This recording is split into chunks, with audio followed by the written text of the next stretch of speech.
Nové železniční spojení Drážďany-Praha. Transevropská dopravní síť TEN-T zahrnuje všechny módy dopravy v Evropské unii. Na konci roku 2014 bylo ustaveno 9 koridorů na hlavní síti, na kterých se odehrává většina dopravy uvnitř Evropské unie. Jeden z těchto koridorů je Orient East Med, který spojuje severomořské a baltické přístavy s jihovýchodem Evropy přes svobodný stát Sasko a Českou republiku. Významné části infrastruktury koridoru neodpovídají dopravní poptávce globalizované světové ekonomiky. Jedním z nejkritičtějších úzkých míst je přeshraniční železniční spojení mezi Drážďany a Prahou, které zajišťuje hlavní část mezinárodní nákladní dopravy mezi severem a jihem Evropy. Trať vedená v hlubokém Labském údolí již nemůže být výrazně zmodernizována. Z tohoto důvodu je nezbytná výstavba nového, efektivního železničního spojení. V průběhu posledních let byla zkoumána řada alternativ. V rámci studií financovaných Evropskou unií byla provedena komplexní optimalizace návrhu nové tratě. Doporučená trasa míjí osídlené a ekologicky citlivé oblasti.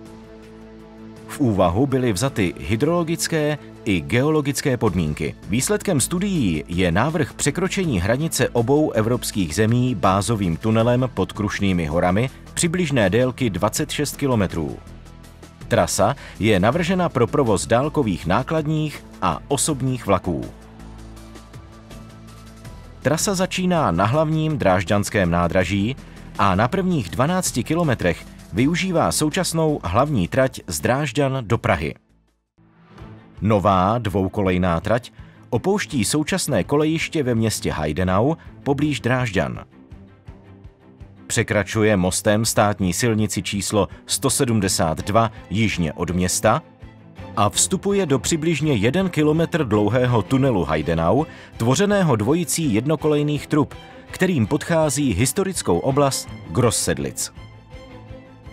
Údolí Seydwitz v regionu Pirna-Cehista překlene nový železniční most souběžně s plánovaným silničním obchvatem. Optimalizací trasy železnice bylo efektivně zabráněno další fragmentaci krajiny.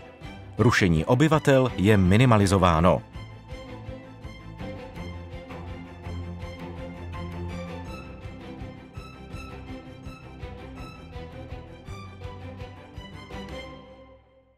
Nová trať povede přibližně 2 kilometry na terénu k začátku přeshraničního bázového tunelu.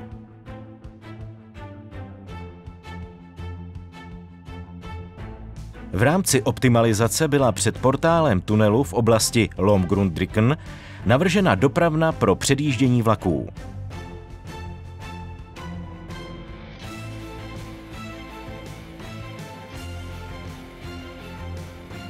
Bázový tunel je tvořen dvojicí paralelních jednokolejných trub. Prochází různými geologickými vrstvami a vyžaduje speciální znalosti o výstavbě tunelů.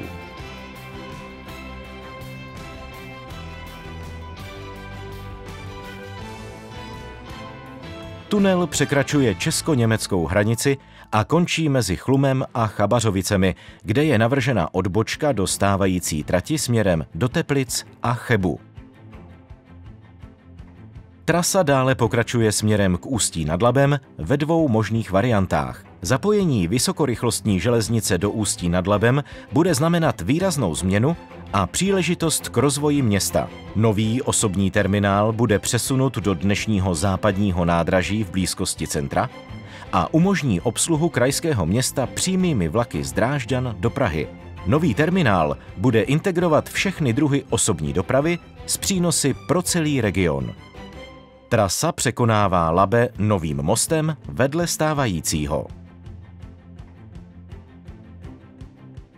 Pokračování trasy směrem ku Praze je navrženo pro vysokorychlostní osobní vlaky v několika variantách s tunelem pod Českým středohořím délky až 17 kilometrů. Nákladní vlaky využijí stávající tratě.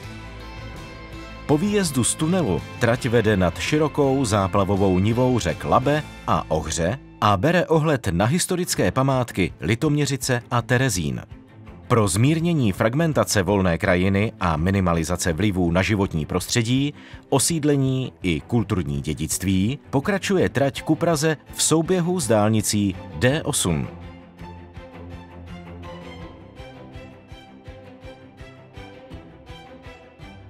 Na okraji Prahy trasa vstupuje do 4,5 kilometru dlouhého tunelu Prosek, který vede hluboko pod hustě zastavěným územím a končí poblíž Vysočanského nádraží. Na území hlavního města trasa sleduje stopu dnešní Lisecké tratě,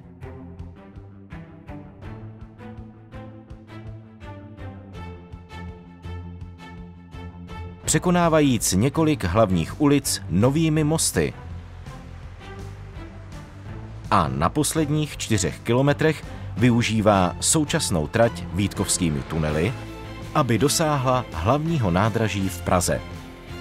Nová trať délky 123 km umožní mezi Drážďany a Ústím nad Labem jízdu vlaků rychlostí 200 km za hodinu, směrem ku Praze dokonce až 350 km za hodinu. Cestovní doba z Drážďan do Prahy se zkrátí ze 135 na 50 minut, z Ústí dokonce na pouhých 25 minut, čímž se značně zrychlí doprava mezi celým Ústeckým krajem a Prahou.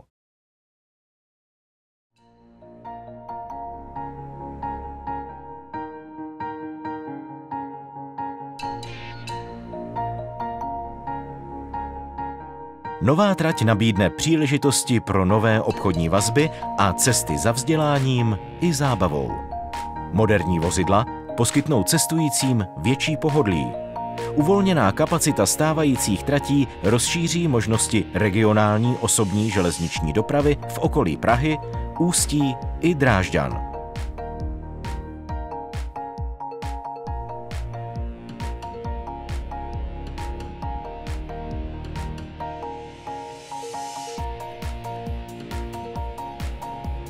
Nová trať vytvoří kapacitu pro převedení nákladní přepravy ze silnice na železnici a odvede v přeshraničním úseku většinu nákladních vlaků z Labského údolí, čímž dojde ke snížení hlukové zátěže.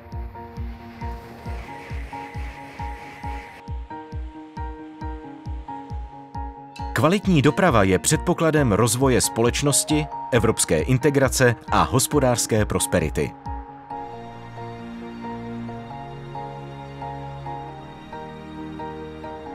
Novou železnici mezi Drážďany a Prahou tak připravujeme nejen pro nás, ale především pro budoucí generace.